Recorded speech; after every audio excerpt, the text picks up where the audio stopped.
إلا الله محمد رسول الله لا إله إلا الله محمد رسول الله لا إله إلا الله محمد رسول الله لا إله إلا الله محمد رسول الله.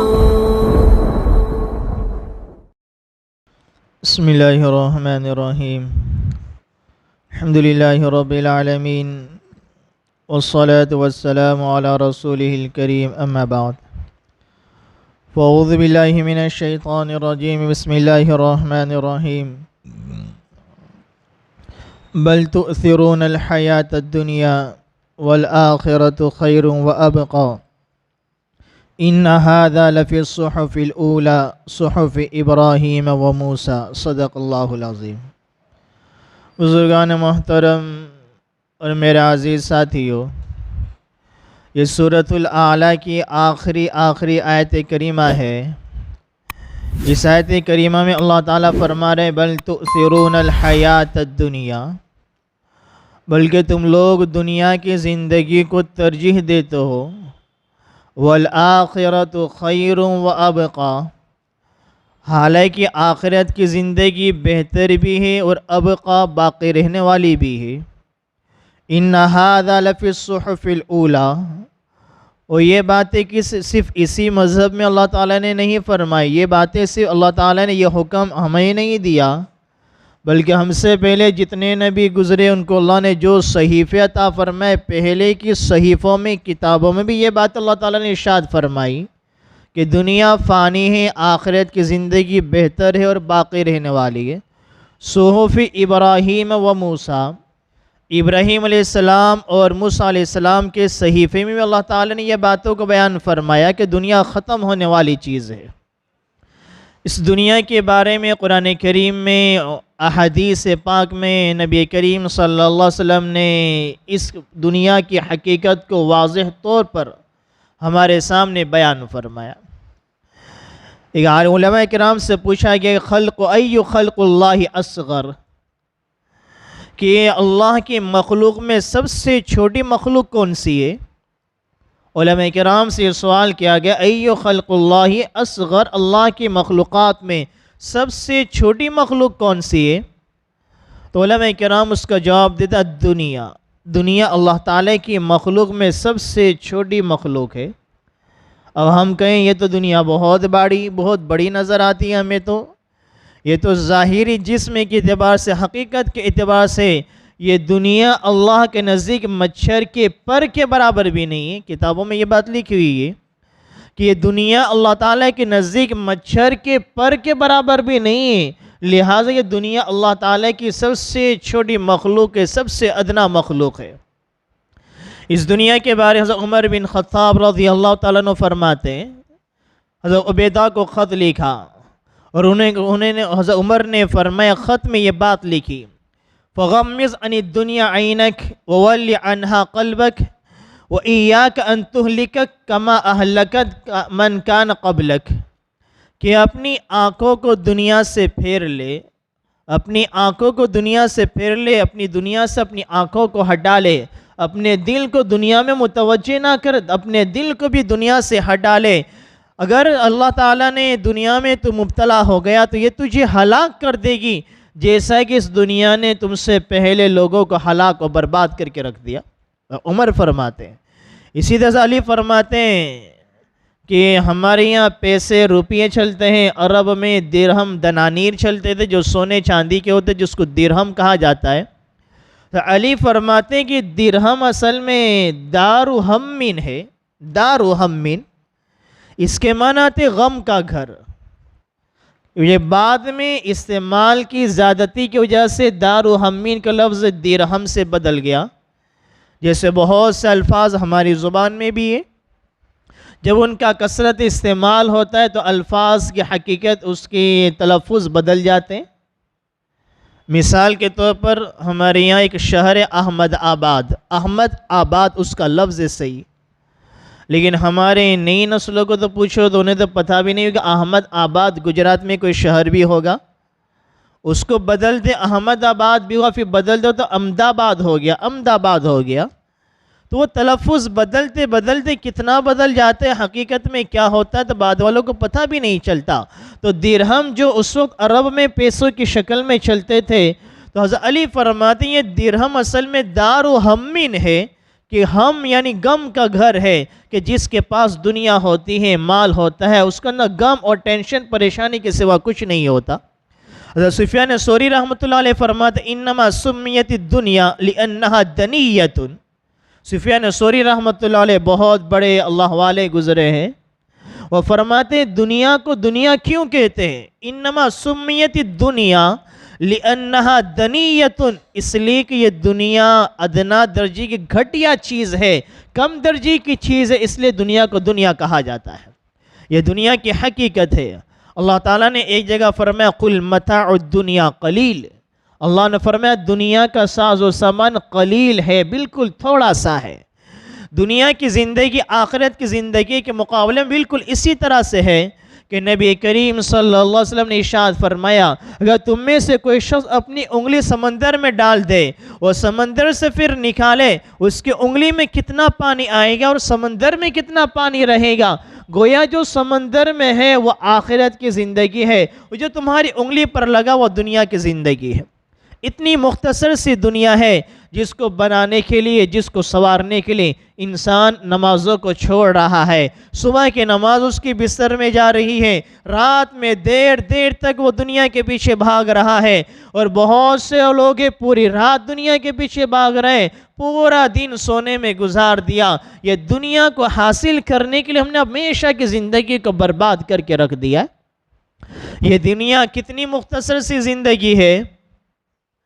حضرت نوح علیہ السلام کے بارے میں کتابوں میں یہ بات لکھی ہوئی ہے، اللہ نے ان کو 1250 سال کی عمر عطا فرمائی تھی، 150 سال میں نبوت ملی، 950 سال قرآن کریم کہتا ہے وَلَقَدْ أَرْسَلْنَا نُوحًا إِلَىٰ قَوْمِهِ فَلَبِثَ فِيهِمْ أَلْفَ سَنَةٍ إِلَّا 50 عَامًا۔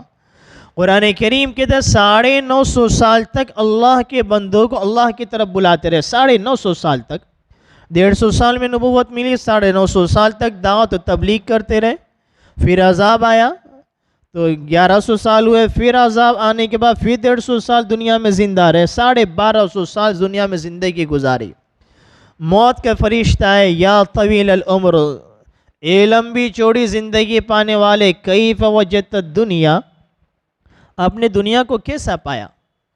کہ آپ نے بہت لمبا وقفہ دنیا میں گزارا، جس نے 1250 سال زندگی دنیا میں گزاری، وہ نبی فرما رہے میں نے دنیا کو ایسا پایا کہ بنیا لہو بیت لہو بابان، کہ ایک شخص ہے جس کے لیے چھوٹا سا مکان بنایا گیا ہے، لہو بابان، اس کے 2 دروازے ہیں، دخل من باب واحد وخرج من باب آخر، اسی مسجد کے اگر سامنے بھی دروازہ ہو، وہاں سے انسان اس میں داخل ہو، یہاں سے نکل جائے، کتنی دیر لگے گی؟ 1 منٹ زیادہ سے زیادہ مان لیا جائے۔ یہ 1 منٹ جس نے 1250 سال دنیا میں زندگی گزاری، وہ دنیا کے بارے میں کہہ رہا ہے دنیا کی زندگی آخرت کی زندگی کے مقابلے اتنی مختصر سی زندگی ہے۔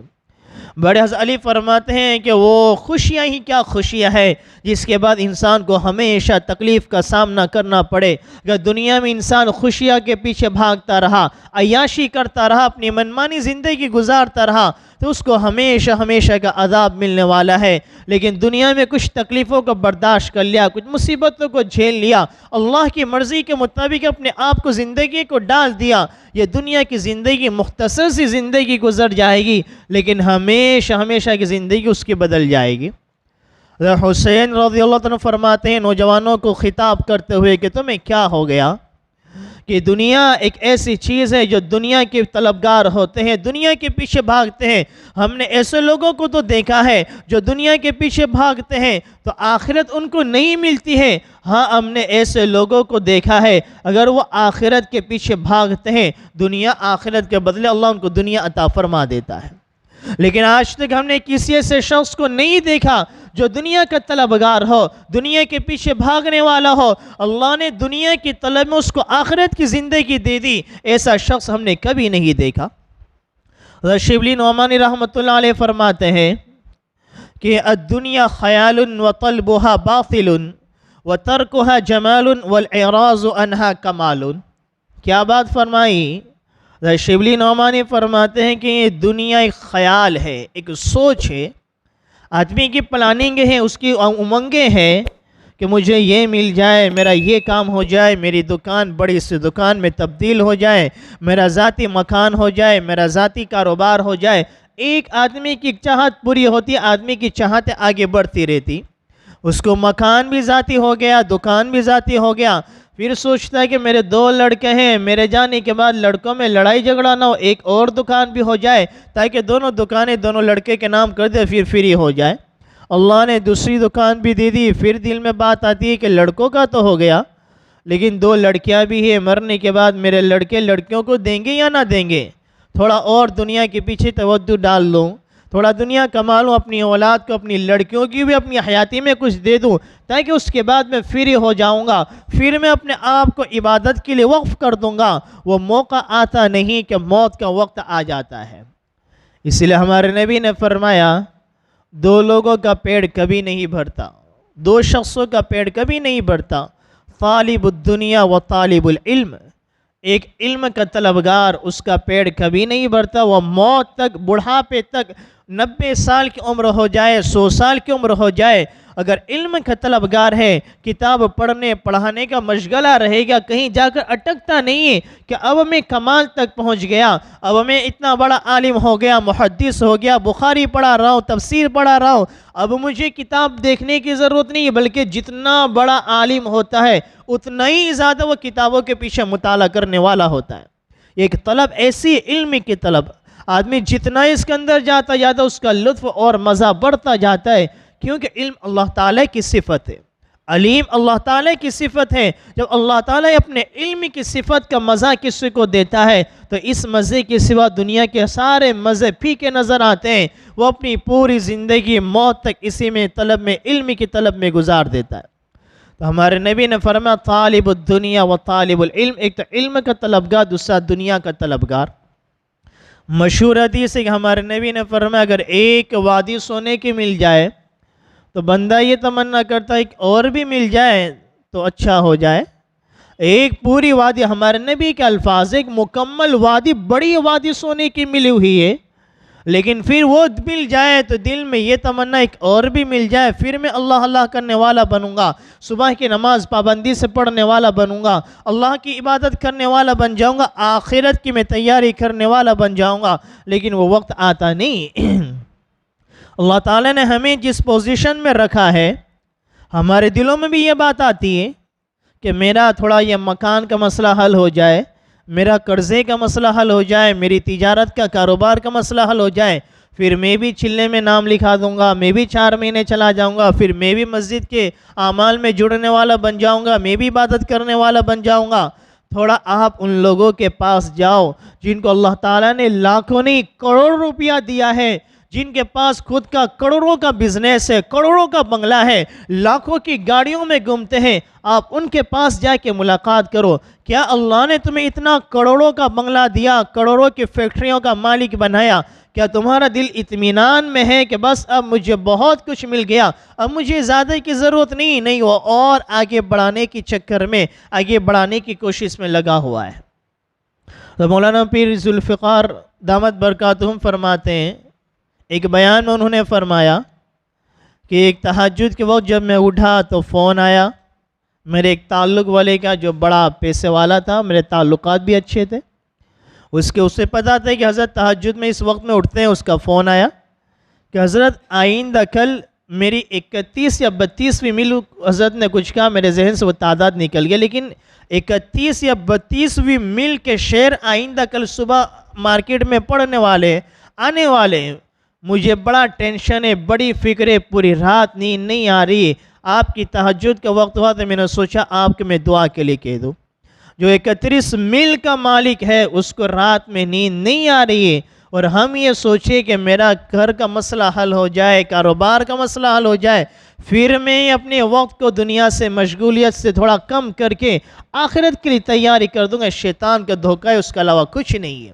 اللہ تعالیٰ اس صورت میں فرماتے ہیں بل تؤثرون الحیات الدنیا، اللہ نے مالداروں کو نہیں کہا کہ تم مالدار لوگوں کا تذکرہ نہیں فرمایا کہ مالدار لوگ دنیا کو ترجیح دیتے، نہیں، بلکہ ایک عام بات بیان فرمائی کہ چاہے وہ مالدار ہو یا غریب انسان ہو، تم ہر ایک اپنی زندگی کو، دنیا کی زندگی کو آخرت پر ترجیح دیتے ہو۔ وَالْآخِرَةُ خَيْرٌ وَأَبْقَى، اور آخرت کے بارے میں دو لفظ فرمائے کہ آخرت بہتر بھی اور باقی رہنے والی بھی۔ اگر کسی شخص کو کہا جائے کہ بھئی 2 کروڑ کا بنگلہ ہے، ہم آپ کو دیتے ہیں 2 کروڑ کا بنگلہ، لیکن 1 ہی مہینہ آپ کو اس میں رہنا ہے، اور دوسری کہے کہ بھئی 15 لاکھ کا فلیٹ ہے، وہ اگر پرانا ہے، چھوٹا سا فلیٹ ہے، لیکن اگر آپ وہ چاہے تو ہم اس کو ہمیشہ آپ کو ہم دے دیں گے۔ عقل مند انسان کون ہوگا جو وہ کروڑوں کا بنگلہ خرید لے کے 1 مہینہ رہنے کو تو ملے گا؟ دنیا والے اس سے بیوقوف کہیں گے 1 ہی مہینے تو مل رہا تھا، یہ 15 لاکھ کا فلیٹ پوری زندگی ہمیشہ کے لیے تجھے مل رہا تھا، اپنی ذاتی چیز ہو جاتی تو دنیا میں جو کچھ بھی ہے اپنا ہے وہ تو فانی ہے، ختم ہونے والی چیز ہے۔ وَالْآخِرَةُ خَيْرٌ وَأَبْقَى، اور آخرت کی زندگی دنیا کی زندگی میں بہتر بھی اور باقی رہنے والی بھی۔ اسی لیے حضرت سلیمان بن عبد الملک ایک بادشاہ ہے، انہوں نے ابو حازم رحمۃ اللہ علیہ سے پوچھا کہ مَا لَنَا نَكْرَهُ الْآخِرَةَ۔ سلیمان بن عبد الملک بادشاہ ابو حازم سے فرماتے ہیں کہ مَا لَنَا کہ نُكْرِهُ الْآخِرَةَ، کہ ہمیں کیا ہو گیا کہ ہم آخرت کو ناپسند سمجھتے ہیں، ہم دنیا کی زندگی کو پسند سمجھتے ہیں، اس کو ترجیح دیتے ہیں، بڑی محبوب نظر آتی ہے، اور آخرت کی زندگی ہمیں ناپسند محسوس ہوتی ہے، ہم اس سے گھبراتے ہیں، موت کا نام آ جائے، قیامت کا تذکرہ ہو جائے تو ہم گھبرا جاتے ہیں۔ اگر چند نوجوان گاڑی میں جا رہے ہیں اور بیان چالو کر دیا گاڑی میں، اور اس میں بھی موت کا منظر لگا دیا، قیامت کا منظر لگا دیا، فوراً دوسرے ساتھی کہ بھئی گھومنے پھرنے کے لیے جا رہے ہیں، کہاں موت کا آخرت کا لگا دے پہ دوسرا کچھ لگا۔ تو ہمارا مزاج تو ایسا بنا ہوا ہے، اور صحابہ کرام کا، اولیاء کرام کا مزاج تو یہ تھا، وہ ہر بات میں اپنے آپ کو آخرت کی طرف متوجہ فرماتے تھے۔ تو یہ دنیا کی زندگی حضرت سلیمان بن عبد الملک پوچھ رہے ہیں کہ ہمیں کیا بات ہے کہ ہم آخرت کو ناپسند سمجھتے ہیں، دنیا کو ہم بڑی محبوب نظر آتی ہے ہمیں۔ تو ابو حازم نے فرمایا کہ آپ نے دنیا کو آباد کیا اور آخرت کو آپ نے ویران اور برباد کر دیا۔ آپ نے دنیا کو آباد کیا ہے اور آخرت کو اپنے اعمال سے برباد کر دیا ہے۔ حضرت شیخ نور اللہ مرقدہ نے اپنی فضائل میں یہ بات لکھی ہے کہ یہ دنیا جنت ایک میدان ہے، تم جتنے یہاں دنیا میں عبادت کرتے رہو گے، ذکر اذکار کرتے رہو گے، وہاں اتنے ہی تمہارے محلات تعمیر ہوتے جائیں گے، درخت تمہارے لگتے چلے جائیں گے۔ جیسے کہ دنیا میں کوئی انسان 2 فلیٹ ہے، 2 مکان ہے، 2 زمین ہے، دونوں کی جگہیں بالکل بازو بازو میں بالکل ایک سی ہے، دونوں کی جگہ کی سائز بھی بالکل برابر ہے، دونوں نے مکان بنایا، اور ایک نے 1 کروڑ کا بنگلہ بنایا، دوسرے نے 2 کروڑ کا بنایا، ظاہر سی بات ہے جتنا پیسہ اس میں ڈالتا جائے گا اس کی چمک دمک اور بڑھتی چلی جائے گی۔ کہ آخرت کی زندگی کا حال بھی ایسا ہے، دنیا میں جتنی عبادت کرتے رہیں گے، جتنا ذکر اذکار کرتے رہیں گے، جتنا گناہوں سے بچتے رہیں گے، اتنی ہماری آخرت کے محلات تعمیر ہوتے چلے جائیں گے، سجتے سورتے جائیں گے۔ اس دنیا کے بارے میں ہمارے نبی نے فرمایا الدنیا حلوۃ، یہ دنیا میٹھی اور سرسبز و شاداب ہے، یہ دنیا میٹھی بھی اور سرسبز و شاداب بھی ہے۔ کہ میٹھی دنیا کو کہا کہ میٹھی اس لیے کہا کہ میٹھی چیز ہر انسان کو پسند آتی ہے، آدمی چاہتا ہے بس میں کھاتا رہوں، پسند ہر میٹھی چیز کو آدمی ہر انسان پسند کرتا ہے، اور سرسبز و شاداب بھی ایسی خوبصورت بھی، چمک دمک بھی ہے کہ آدمی دنیا کی چمک دمک کو دیکھتا ہے تو آدمی کا دل اس کی طرف مائل ہوتا چلا جاتا ہے۔ کتابوں میں ایک واقعہ لکھا ہوا ہے کہ ایک بادشاہ اپنے لشکر کے ساتھ، جاہ و جلال کے ساتھ اپنے لشکر کو لے کر نکلا، سارے لوگ اس کو دیکھنے کے لیے کھڑے ہو گئے، آجو بازو میں دونوں طرف ہڈو بچوں کی صدائیں گونج رہی ہیں، لوگ اسے سلام کر رہے ہیں، اس کا اکرام کر رہے ہیں، اور ایک شخص اپنے سر کو جھکاتے ہوئے بادشاہ کے بغل سے گزرا۔ بادشاہ نے دیکھا لوگ تو میرے دیدار کے لیے آگے پیچھے دھکم دھکی کر رہے ہیں، اتنا شور، اتنی تعظیم ہو رہی، اور یہ ہے کہ نظر جھکاتے ہوئے، سر جھکاتے ہوئے میرے پاس سے گزر گیا، میری طرف دیکھا تک نہیں۔ بادشاہ نے اس کو بلایا، اپنے پاس بلایا اور کہا کہ بھئی کیا بات ہے، لوگ مجھے دیکھ رہے ہیں، میرا اکرام کر رہے ہیں، میری تعظیم کر رہے ہیں، اور تم ہے کہ بھئی نظر جھکا کے میرے پاس سے گزر گئے۔ تو اس نے جواب دیا کہ بادشاہ سلامت، آپ سے پہلے جو بادشاہ تھے ان کو بھی میں نے دیکھا اور ان کی موت واقع ہو گئی، ان کو قبر میں فلاں قبرستان میں ان کو دفن کر دیا۔ پھر کچھ دنوں کے بعد ایک فقیر کی، غریب انسان کی موت واقع ہوئی اور اس کو اسی بادشاہ کے بازو میں دفن کر دیا۔ دونوں کی قبروں کو میں دیکھتا رہا، وہاں سے گزر ہوتا، دونوں کی قبروں کو دیکھتا۔ ایک وقت آیا کہ زمانہ گزرتا گیا، دن رات آتے گئے، بدلتے رہے، سورج طلوع ہوا، غروب ہوا، چاند چمکا، طلوع ہوا، غروب ہوا، دن اور رات آنے جانے کا نظام چلتا رہا۔ طویل مدت کے بعد دونوں کی قبروں کی مٹی بھی اڑ کے چلی گئی، دونوں کی قبریں مل گئی، اور پھر ہوائیں آئیں تو ہوا نے ان کی قبروں کو بھی کھول دیا، قبر کی مٹی نے ان کے گوشت کو ختم کر دیا، ان کی کھوپڑیاں، ان کی ہڈیاں نظر آ رہی تھی۔ وہ بادشاہ اور فقیر کی دونوں کی ہڈیاں اور دونوں کی کھوپڑیاں بھی آپس میں مل گئی، اور میں نے وہ منظر بھی دیکھا کہ اس میں سے پتہ نہیں چل رہا تھا کون سی کھوپڑی، کون سی ہڈیاں بادشاہ کی ہے اور کون سی فقیر و غریب کی ہے۔ اسی کو شیخ سعدی رحمۃ اللہ علیہ نے فرمایا، اگر کسی مالدار کی قبر کو بھی کھودا جائے اور کسی فقیر کی قبر کو کھودا جائے، جب موت واقع ہوتی ہے تو مالدار انسان بھی دو کفن، دو چادر اپنے ساتھ لے کر جاتا ہے، غریب بھی اپنے بدن پر دو چادروں کو لے کر جاتا ہے۔ دفنانے کے بعد اگر زمین کو کھودا جائے، کوئی نہیں کہہ پائے گا یہ کسی بادشاہ کی قبر ہے، یا کسی وزیر کی قبر ہے، یا کسی غنی کی قبر ہے، یا کسی فقیر کی قبر ہے، یا کسی بڑے انسان کی قبر ہے، یا کسی ادنی انسان کی قبر ہے۔ کتنے بڑے بڑے قلعے ہمارے یہاں پر موجود ہے، کیسے ان کی حکومت تھی، کتابوں میں، تاریخ میں دیکھا جائے کتنی بڑی حکومت تھی، ان کے قلعے، رہنے کے بادشاہوں کے محلات کئی کلومیٹر میں پھیلے ہوئے ہیں۔ ان کی ایک حکومت تھی، طاقت تھی، پاور تھا۔ آج وہ کس جگہ پر جا کر سوئے پڑے ہوئے ہیں، ان کے پاس آگے پیچھے کوئی ہے بھی نہیں، ان کی قبریں بھی پرانی ہو گئی، ان کی قبروں پر کبوتروں نے جالا بھی ڈال دیا، انڈے بھی دے دیے، ان کی قبریں بوسیدہ ہو گئی۔ آج نہیں جانتا دنیا پر حکومت کرنے والے، دنیا پر بادشاہت کرنے والے، بڑے بڑے امیر، بڑے بڑے طاقتور کس جگہ پڑے ہوئے ہیں، دنیا والے آج ان کا نام تک نہیں جانتی۔ تو اللہ فرما رہے بل تؤثرون الحیات الدنیا۔ عیسیٰ علیہ السلام فرماتے ہیں لا تتخذوا الدنیا ربا، کہ تم دنیا کو رب نہ بناؤ۔ حضرت عیسیٰ علیہ السلام فرماتے لا تتخذوا الدنیا ربا، تم دنیا کو رب نہ بناؤ۔ آج ہمارے اعمال کو دیکھیں، آج ہم نے دنیا کو اپنا رب بنا لیا اپنے اعمال سے، اور ہم درہم دنانیر کے، مال و دولت کے، سونے چاندی کے غلام بنے بیٹھے ہوئے۔ ہمارے نبی خصوصی طور پر دعا فرماتے تھے یا اللہ مجھے درہم دنانیر کا غلام نہ بنانا۔ ہمارے نبی دعا فرماتے تھے، حالانکہ آپ علیہ السلام کا فقر یہ اضطراری نہیں تھا، آپ کا فقر جو تھا اختیاری فقر آپ کا تھا، آپ نے فقر کو اختیار کیا تھا، پسند کیا تھا۔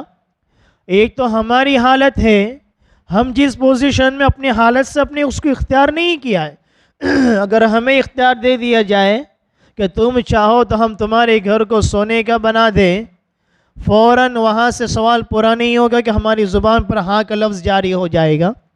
اللہ نے ہمارے نبی کو فرمایا نبی اگر آپ کہیں تو ہم ایک پہاڑ کو سونے کا بنا دے، پہاڑ کو چاندی کا بنا دے، تو ہمارے نبی نے جو بھوکے رہے، پیڑ پر پتھر باندھے، یہ اضطراری کی حالت نہیں تھی بلکہ اختیاری حالت تھی۔ آپ نے فقر کو پسند فرمایا ہے، اور آپ چاہتے تو پوری دنیا کے امیر بن سکتے تھے، لیکن آپ نے فقر کو پسند فرمایا اور فرمایا کہ اللہ میں تو چاہتا ہوں کہ ایک دن کھاؤں تو تیرا میں پیٹ بھروں، میرا شکم شیر ہو جائے، پیٹ بھر جائے، میں کھاؤں تو تیرا شکر ادا کروں، اور ایک دن جب میں بھوکا رہوں تو میں اس پہ صبر کروں۔ یہ دنیا ہم نے کہیں اس کی باتیں سنی۔ دنیا کہتے کسے ہیں؟ چیز تو دنیا از خدا غافل بود۔ ایک شعر میں ایک شاعر فرماتے چیز تو دنیا کیا ہے، کس چیز کا نام ہے؟ فرمایا از خدا غافل بود، کہ خدا سے غافل رہنے کا نام دنیا ہے۔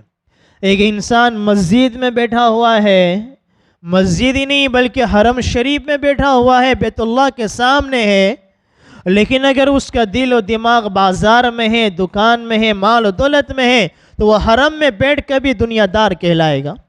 اور ایک بندہ وہ ہے جو بازار میں بیٹھا ہوا ہے، دکان پر بیٹھا ہوا ہے، لیکن اس کا دل اللہ تعالیٰ سے غافل نہیں ہے، اللہ تعالیٰ سے غفلت نہیں کر رہا ہے، حلال حرام کی رعایت کرتا ہے، فرائضوں کا انجام دیتا ہے، تو اس کو دنیا دار نہیں کہیں گے، اس کو اللہ والا کہیں گے۔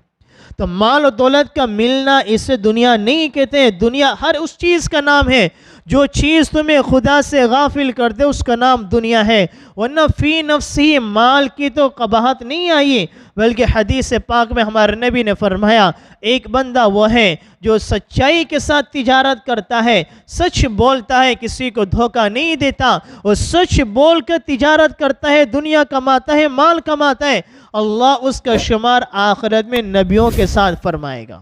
کتنا بڑا ہمارے نبی نے جملہ بیان فرمایا۔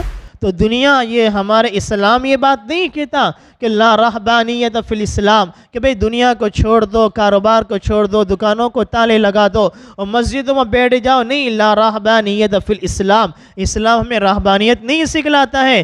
دنیا کس چیز کا نام ہے؟ مال تو مطلوب ہے، اگر مال ہے انسان زکوٰۃ ادا کر سکتا ہے، مال ہے تو حج کی عبادت ادا کرے گا، مال ہے تو قربانی کی عبادت ادا ہوگی، مال ہے صدقہ فطری کی عبادت ادا ہوگی۔ ان تمام چیزوں کا تعلق مال کے ساتھ ہے، لیکن دنیا مال و دولت کو، مکانات کو نہیں کہتے، بلکہ ہر وہ چیز جو انسان کو اللہ سے غافل کر دے اس کا نام دنیا ہے۔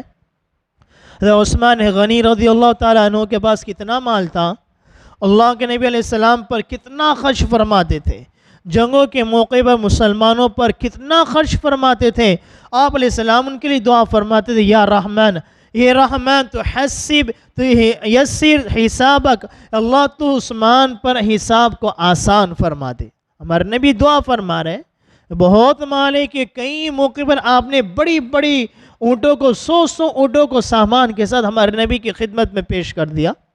تو دنیا کس چیز کا نام ہے؟ ایک شاعر کہتا ہے دنیا سے گزرا ہوں، بازار سے گزرا ہوں لیکن خریدار نہیں ہوں، کہ دنیا کے بازار سے گزرا ہوں لیکن دنیا کی چیزوں کا خریدار نہیں ہوں۔ تو ہمیں دنیا کی حقیقت کو سمجھنا ہے۔ ایک بندہ کاروبار کرتا ہے، مال و دولت کو حلال حرام کی رعایت کرتے ہوئے، فرائض 5 وقت کی نمازوں کو ادا کرتے ہوئے، دوسرے کے حقوق کو ادا کرتے ہوئے اگر وہ تجارت کرتا ہے، مال حاصل کرتا ہے، تو یہ شریعت کی نظر میں مبغوض نہیں ہے، بلکہ وہ دنیا ہے جو اللہ تعالیٰ سے غافل کر دے۔ اللہ فرما رہے بل تؤثرون الحیات الدنیا والآخرۃ خیر وابقی، دنیا کی زندگی پر تم ترجیح دیتے ہو، دنیا کی زندگی کو، آخرت کی زندگی تمہارے لیے بہتر بھی ہے، باقی رہنے والی بھی ہے۔ اور یہ تمام باتیں، اس طرح کی باتیں پہلی کتابوں میں بھی تھی، ابراہیم علیہ السلام کی کتابوں میں اللہ تعالیٰ یہ حکم نازل فرمایا تھا۔ اللہ تعالیٰ ہم سب کو عمل کرنے کی توفیق عطا فرمائے، آمین۔ وما علینا الا البلاغ۔